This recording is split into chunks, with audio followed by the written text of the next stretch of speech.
So today we're going to talk about 3 things to think about as it relates to cash when it comes to your down payment.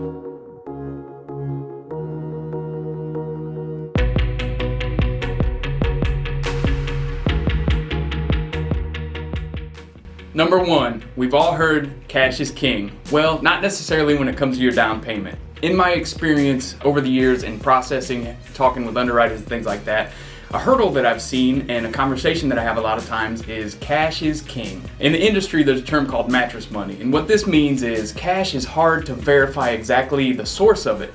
So it could come from a multitude of things, which is very understandable. And a big reason why cash is not necessarily king when it comes to your down payment is because you cannot prove where it came from. There are some aspects of where you can, but we're not going to talk about that right now. We're going to talk about having cash in a large sum at home. Why you can't just go deposit that into your bank and say an $8,000 deposit hits your account in cash. Because it's hard to verify exactly where that comes from. And there are certain guidelines in the background that the underwriters have to follow that we have to explain where all of your funds for your down payment came from. And in that instance, cash is not king. Number 2 kind of piggybacks off of number 1. So what you want to do is think about your funds being seasoned. A lot of times what I'm going to ask you for during the pre-approval process is 2 months worth of bank statements. So what we're going to do is we're going to look back to the last 2 months and see how you utilize funds that you got available. So how much money do you have? How are you spending it? Are you maintaining a certain balance? Things like that. What the underwriter is going to look at is, are there big deposits and is the total available balance jumping up and down and things like that. So those big ATM cash deposits, for example, where did they come from? What was that? How do we explain exactly what that was? One example would be, let's say you sold a vehicle. If you got the bill of sale, proof that you had the title, that's one thing that you can use that's definitely acceptable and positive.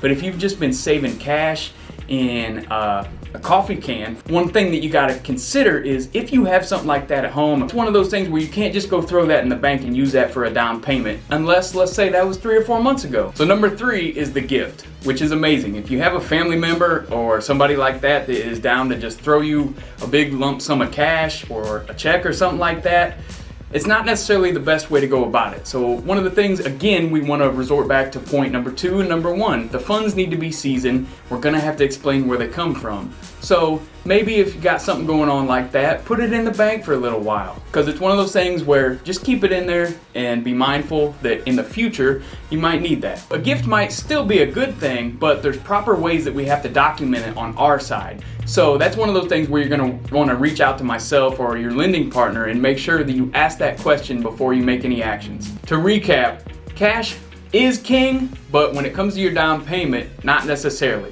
Plan ahead.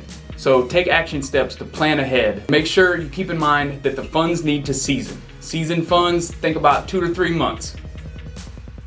I realize everybody's at a different spot with their fiscal fitness. If you ever want to talk, I'm here as a resource. You can call, text, or email. And when you're ready to get started, I can be found at loanswithtyler.com.